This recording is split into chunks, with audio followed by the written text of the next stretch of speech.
संतोषी माँ की व्रत कथा। कंचनपुर नगर में एक बुढ़िया रहती थी। उस बुढ़िया के 7 बेटे थे। सभी का विवाह हो चुका था। 6 बड़े बेटे तो काम करते थे, लेकिन 7वां बेटा अभी कोई काम नहीं करता था।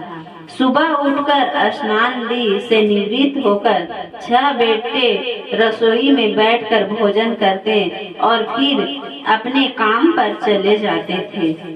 बुढ़िया उन बेटों को अपने हाथ से खीर, पूड़ी, हलवा आदि बढ़िया बढ़िया व्यंजन बनाकर खिलाती थी। 7वां बेटा खूब धूप निकलने पर बिस्तर से उठता था, फिर स्नान करके भोजन के लिए रसोई में जाता था। बुढ़िया दूसरे बेटों का बचा हुआ खाना एक थाल में रखकर उसे दे देती थी। 7वां बेटा उसी भोजन को खुश होकर खा लेता था। भोजन करके वह घर से निकल जाता और अपने दोस्तों के साथ घूमता फिरता। इस तरह मौज मस्ती से उसके दिन व्यतीत हो रहे थे। उसकी पत्नी बार बार उससे कोई काम करने के लिए कहती थी, लेकिन वह हंसकर कहता था, अरे तुम बार बार क्यों काम के लिए कहती हो? कितने मजे से दिन गुजर जाते हैं। माँ कितने बढ़िया बढ़िया व्यंजन बनाकर खिलाती है।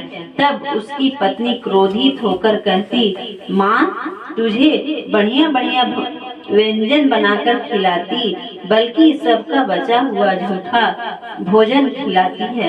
यदि तुम्हें मेरी बात पर विश्वास न हो तो किसी दिन छुपकर स्वयं अपनी आंखों से देख लेना।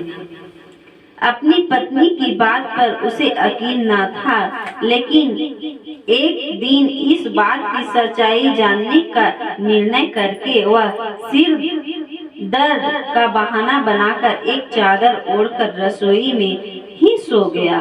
थोड़ी देर के बाद उसकी माँ ने अपने बेटे को खीर, पूड़ी, हलवा आदि बनाकर खिलाए।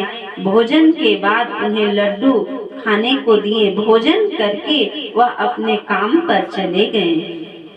उनके जाने के बाद बुढ़िया ने उनकी थाली में बचे भोजन को एक थाली में रखा।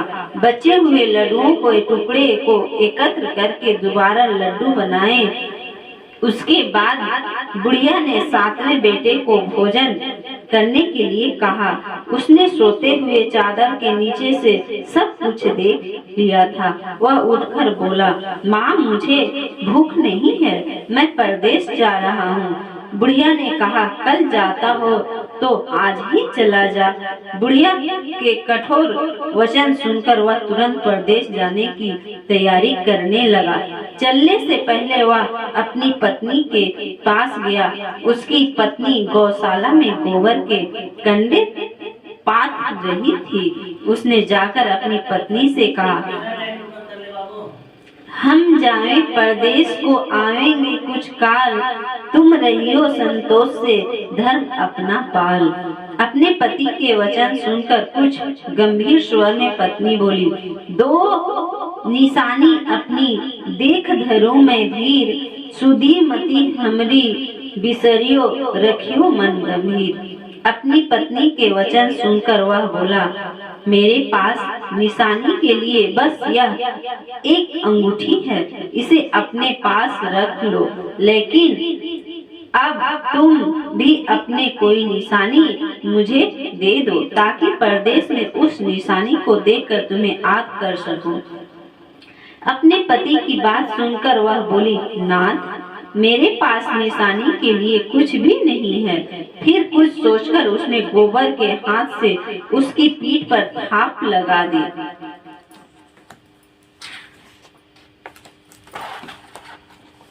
सातवां बेटा अपनी पत्नी के उस निशानी को लेकर परदेश के लिए चल पड़ा। कई दिनों की लंबी यात्रा करके वह एक सुंदर व विशाल नगर में पहुंचा। वहां उसने कई दुकानदारों से नौकरी देने के लिए प्रार्थना की, लेकिन उस सबने उसे परदेसी जानकर उसकी प्रार्थना ठुकरा दी। निराश होकर अंत में वह एक सेठ की दुकान पर पहुंचा। उसने सेठ से भी नौकरी देने की प्रार्थना की। सेठ को एक नौकर की जरूरत थी। उस सेठ ने उसे तुरंत नौकरी पर रख लिया। उस दिन उसकी बहुत बिक्री हुई और वह उस लड़के से बहुत खुश हुआ। कुछ ही दिनों में उसने सेठ का सारा काम संभाल लिया। उसके व्यवहार से आने वाले ग्राहक बहुत प्रसन्न थे। सेठ का व्यवसाय तेजी से चलने लगा। उसने उसकी मेहनत और ईमानदारी देखकर उसने अपने हिस्सेदार बना लिया। कुछ ही महीनों में उस लड़के ने बहुत सा धन कमा लिया। संयोगवश कुछ समय बाद सेठ को उस नगर को छोड़कर दूर किसी नगर में जाना पड़ा तथा सेठ अपना हिस्सा लेकर दुकान उस लड़के को देकर चला गया। अब सारे व्यवसाय का मालिक वह लड़का बन गया। उधर बुढ़िया ने उस लड़के की पत्नी को बहुत दुख देने शुरू कर दिए थे। वह हर समय बहू को जली कटी बातें सुनाती रहती थी। वह बेचारी हर समय काम पर लगी रहती थी, लेकिन फिर भी उसकी जेठानियां उससे कुछ न कुछ बुरा भला कहती रहती थी। सुबह होते ही बुढ़िया उस लड़के की पत्नी को जंगल में लकड़ियां लेने के लिए भेज देती थी। उसे आटे से निकले चोकर की रोटियां खाने को देती थी और नारियल की कटोरी में पानी देती थी। वह बेचारी चोकर की रोटियां खाकर भी किसी से कुछ नहीं कहती, बस इसे अपने भाग का लेखा सोचकर चुप रह जाती थी। एक दिन वह जंगल में लकड़ियां काट कर लौट रही थी। उस रास्ते पर संतोषी माता का मंदिर था। उस मंदिर में के पास लकड़ियों का गट्ठर जमीन पर रख कर वह कुछ देर आराम करने के लिए रुकी। मंदिर में उसने बहुत सी स्त्रियों को पूजा करते हुए देखा, तो उसने पूछा, आप सब किसकी पूजा कर रही है? इस पूजन के करने से क्या पुण्य मिलता है? एक स्त्री ने उसे बताया, हम सब संतोषी माता का व्रत करके उनकी पूजा कर रही हूँ। संतोषी माता की पूजा करने से धन संपत्ति से भंडार भर जाता है, निर्धनता दूर होती है, परिवार में सभी सुख शांति से रहते हैं। लड़कियों का शीघ्र विवाह हो जाता है और उन्हें संजोग वर मिलता है। व्यवसाय में सभी को लाभ मिलता है। निसंतान के घर संतान होती है। पति अगर परदेश गया हो तो संतोषी माता की अनुकंपा से शीघ्र लौट जाता है। न्यायालय में कोई मुकदमा चल रहा हो तो उसे जीत होती है। धन संपत्ति में बढ़ोतरी होती है। पारिवारिक कलेश नष्ट हो जाता है। व्रत करने वाली स्त्रियां पुरुषों को संतोषी माँ का सुख मिलता है। सभी मनोकामनाएं पूरी होती है। स्त्रियों से संतोषी माता के व्रत के बारे में न सुनकर उसने व्रत करने की विधि भी पूछी। तब एक बूढ़ी स्त्री ने उसे बताया, संतोषी माता का व्रत करके गुड़ और चने का प्रसाद बांटकर स्वयं भी प्रसाद ग्रहण करना कभी नहीं भूलना। संतोषी माता गुड़ और चने से की गई पूजा से प्रसन्न होती है। संतोषी माता का व्रत शुक्रवार को ही किया जाता है। शुक्रवार को सूर्योदय से पहले उठकर स्नान नदी से निवृत्त होकर संतोषी माता के मंदिर में जाकर पूजा करके मंदिर बनाकर पूजा करनी चाहिए। व्रत करने वाले को उस दिन कोई भी खट्टी चीज या खट्टा फल नहीं खाना चाहिए। घर में भी किसी को खट्टी चीज नहीं देनी चाहिए। संतोषी माता के व्रत के बारे में सभी बातें पूछकर सातवें बेटे की बहू ने मन में निश्चय किया, आज सारी लकड़ियों बेचकर गुड़ और चने खरीदकर आने वाले शुक्रवार को संतोषी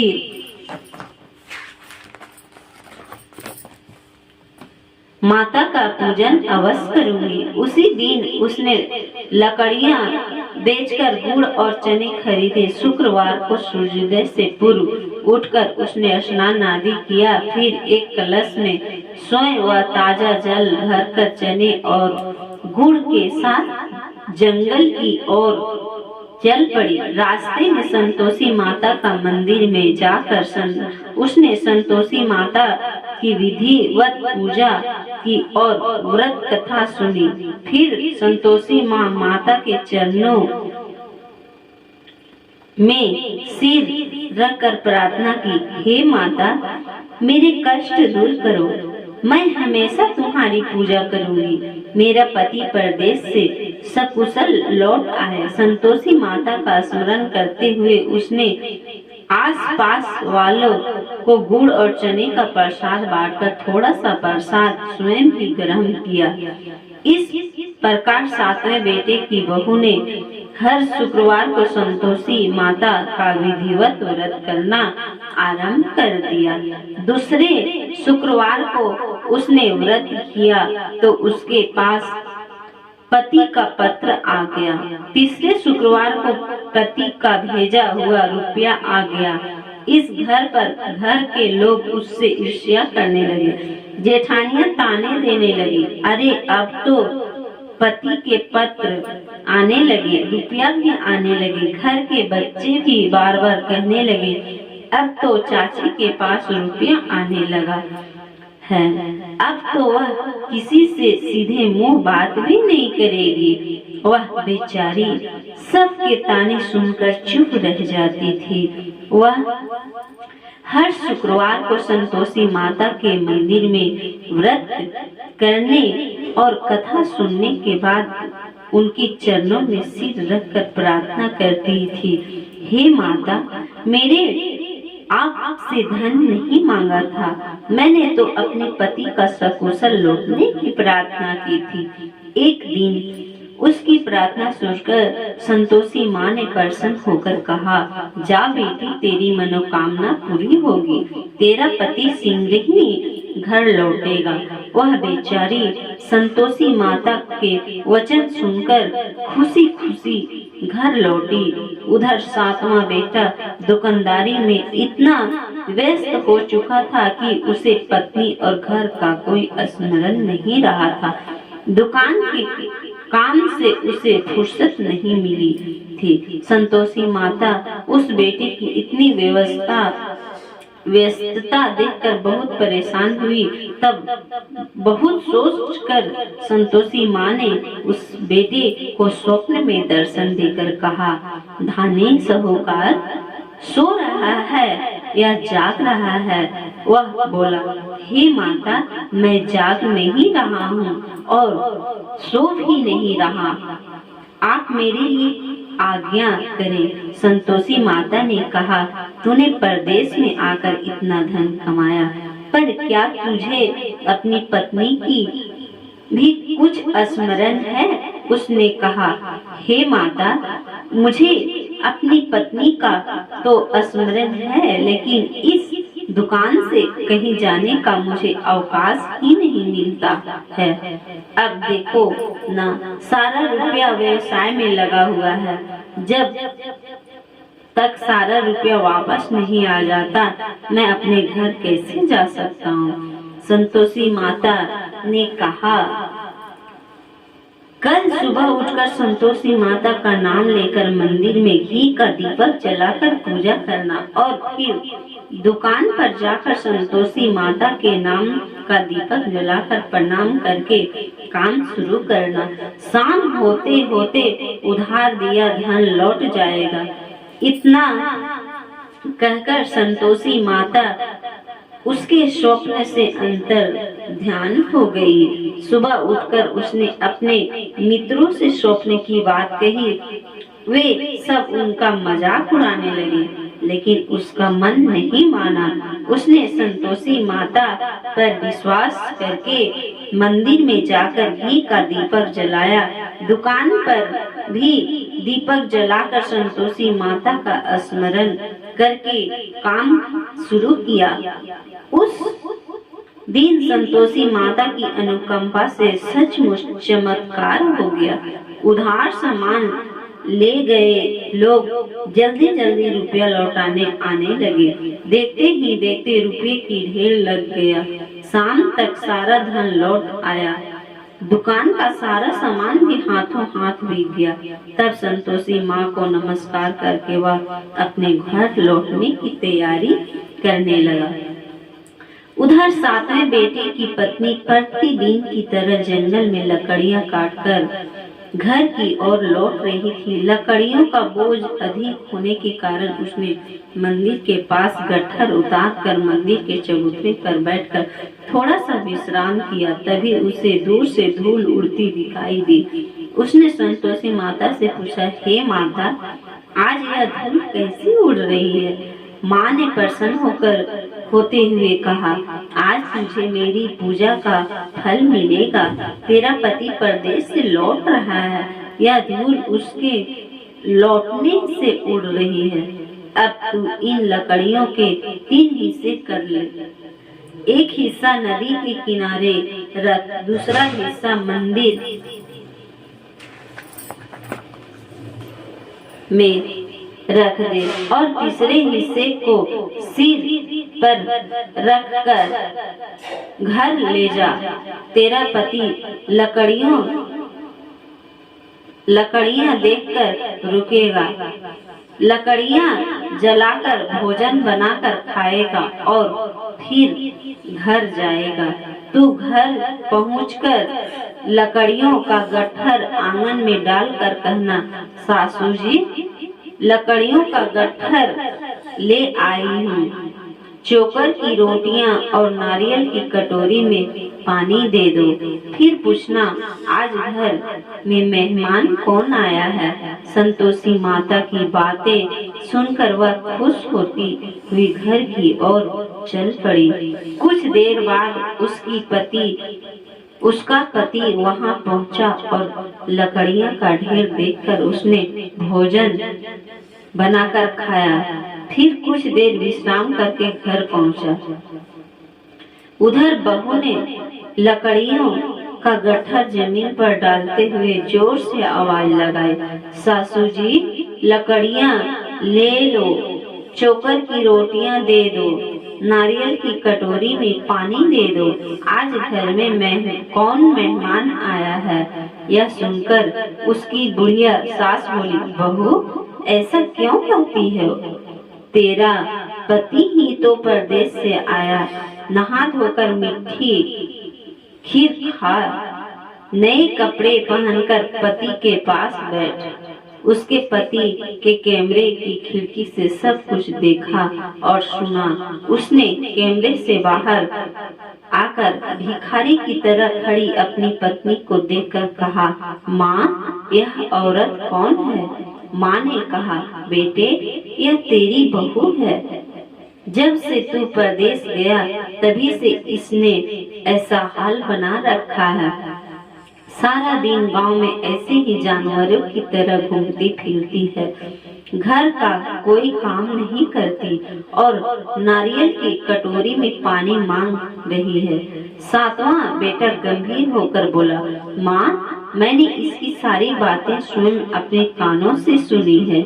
मुझे बराबर वाले दूसरे घर की ताली दे दो, मैं उसी घर में रहूंगा।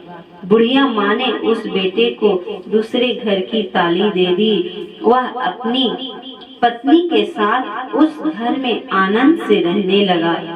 उसके बाद धन की कोई कमी न थी। उसने घर को महल जैसा सुंदर बना दिया। अगले शुक्रवार को उसकी पत्नी ने कहा, प्राणनाथ, मैं संतोषी माता का व्रत करती हूँ। संतोषी माता की अनुकंपा से ही मेरे पास काम पूरे हुए हैं। अब मैं व्रत का उद्यापन करना चाहती हूँ। पति ने कहा, अवश्य उद्यापन करो। मैं उद्यापन के लिए सब सामान एकत्र करता हूँ। बहू ने अपनी जेठानियों के लड़कों को भोजन के लिए बुलाया। तभी जेठानियां उसकी धन संपत्ति और वैभव से ईर्ष्या करने लगी थी। जेठानियों ने अपने बच्चों को सिखा दिया कि तुम भोजन के समय खट्टी चीजें मांगना। वे नहीं चाहती थी कि उसका खुदापन पूरा हो। संतोषी माता की पूजा के बाद जब बच्चों को भोजन के लिए कहा गया तो सब खटाई मांगने लगे। बहू ने कहा खटाई किसी को नहीं मिलेगी। तब सभी बच्चे उससे पैसे मांगने लगे। बहू उसकी बुरी भावना को बारे में कुछ जानती नहीं थी। उसने बच्चों को पैसे दे दिए।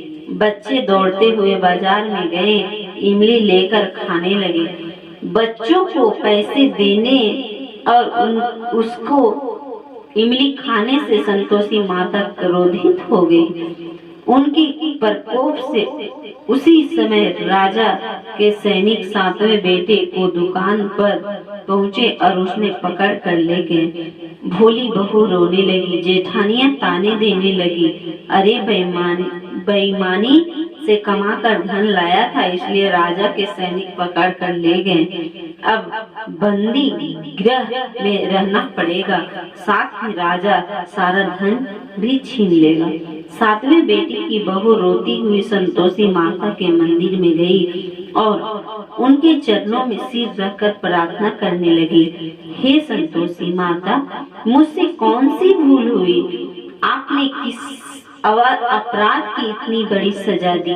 संतोषी माता ने तुरंत प्रकट होकर कहा, बेटी, तूने उद्यापन में बच्चों को पैसे देकर बहुत बड़ी भूल की है। उन पैसों में बच्चों ने खटाई खाकर तेरे व्रत को नष्ट किया है।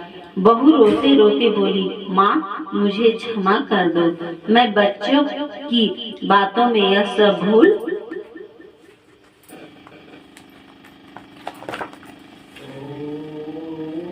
गई थी। अब मैं दोबारा उद्यापन करूंगी, अब कोई भूल नहीं करूंगी। संतोषी माता ने कहा, जब तू दोबारा विधिवत उद्यापन करेगी तो तेरी मनोकामना अवश्य पूरी होगी। मंदिर में से घर लौटते हुए रास्ते में उसे उसका पति वापस आता हुआ मिल गया। बहू ने पूछा, राजा के सैनिक आपको क्यों पकड़ कर ले गए थे? वह हंसते हुए बोले, मैंने इतना धन कमाया था ना, उसका टैक्स नहीं दिया था, इसलिए राजा ने मुझे बुलाया था। अगले शुक्रवार को उद्यापन के लिए बहू ने लड़के को भोजन के लिए बुलाया। उधर जेठानियों ने पुनः अपने लड़कों को भोजन के खटाई मांगने के सिखा दिया। संतोषी माता की पूजा के बाद गुड़ और चने का प्रसाद बांटकर बहू ने स्वयं भी प्रसाद ग्रहण किया। बच्चों को जब भोजन के लिए बैठाया और खीर पूरी हलवा खाने के लिए कहा तो वे बोले, हमें खीर हलवा अच्छा नहीं लगता, हमें तो खट्टी चीजें खाने को दो। बहू ने कहा, किसी को खट्टी चीज खाने को नहीं मिलेगी और मैं तुम्हें पैसे भी नहीं दूंगी। खीर पूरी हलवा खाना है तो खाओ। बच्चे नहीं माने तो उसने उन बच्चों को भगाकर ब्राह्मणों के बच्चे को बुलाकर भोजन कराया। दक्षिणा में उन बच्चों को मीठे फल खाने को दिए। उसके उद्यापन में संतोषी माता बहुत प्रसन्न हुई। उनकी अनुकंपा से बहू सिंधी गर्भवती हुई। 10वें महीने में उसने एक सुंदर पुत्र को जन्म दिया। बहू प्रतिदिन उस बेटे को लेकर संतोषी माता के मंदिर में जाने लगी। कुछ दिनों के बाद संतोषी माता ने सोचा, मैंने इसे जीवन के सभी सुख दिए, अब इसकी परीक्षा लेकर देखती हूँ। यह सोचकर संतोषी माता ने एक बुढ़िया का रूप धारण किया और लाठी टेकती हुई बहू के घर पहुंची। बुढ़िया के सारे शरीर में मक्खियां भिनभिना रही थी। उसे देखकर सभी मुंह सिकोड़ने लगते थे। बुढ़िया ने जाकर दरवाजा खटखटाया तो बहू की सास ने दरवाजा खोला और उसे देखते ही जोर से चिल्लाई, अरे लड़कों, इस गंदी बुढ़िया को भगाओ, मुझे तो ये कोई चुड़ैल नजर आती है। इसे भगाओ, नहीं तो यह किसी को खा जाएगी। लड़के उठकर भागे और उन्होंने अपने घर के दरवाजे और खिड़कियां बंद कर ली। छोटी बहू बराबर वाले घर की खिड़की से उस बुढ़िया को देख रही थी। उसने जल्दी से दरवाजा खोला और बुढ़िया के पांव छूकर अपने घर में ले गई। सास ने उसे रोका तो बहू बोली, आज तो बहुत खुशी का दिन है, मेरी संतोषी माता मेरे घर आई है। छोटी बहू का बेटा दूध पीने के लिए रो रहा था। बहू उसे दूध भी नहीं पिलाए और संतोषी माता की सेवा में व्यस्त हुई। बुढ़िया सास क्रोध से बहू को बुरा भला कहने लगी। बहू बोली, सासू माँ, आज मेरी संतोषी माता मेरे घर आई है। इनका व्रत करने से ही मेरे घर में इतनी खुशियाँ छाई है। इतना सुनते ही सब उस बुढ़िया के पास दौड़े हुए आए और उनके पांव छूकर क्षमा मांगते हुए बोले, माँ, हमें क्षमा कर दो, हमने आपको पहचानने से बहुत भूल की। हम आपके व्रत की विधि नहीं जानते। हे माता, अब हम भी आपका व्रत किया करेंगे। उन लोगों की प्रार्थना सुनकर बुढ़िया का रूप धारण किए संतोषी माता प्रसन्न हुई और उन्होंने संतोषी माता के व्रत की विधि बताई। बुढ़िया से व्रत की विधि जानकर संतोषी माता के व्रत करने से उनकी मनोकामनाएं भी पूरी हुई। उनके घर में धन की वर्षा होने लगी। बुढ़िया के सभी बेटों का व्यवसाय खूब तेजी से चलने लगा। धन संपत्ति से भंडार भरने लगे। संतोषी माता का व्रत करने और व्रत कथा सुनकर गुड़ और चने का प्रसाद खाने वाले की सभी मनोकामनाएं संतोषी माता की पूरी करती है। व्यवसाय में दिन दूनी रात चौगुनी तरक्की होने लगी। निसंतान स्त्रियों को पुत्र की प्राप्ति होती है और संतोषी माता का विधिवत व्रत करने वाली कुमारी कन्याओं का मन चाहा सुंदर और सुयोग्य वर मिलता है। बोलो संतोषी माता की जय।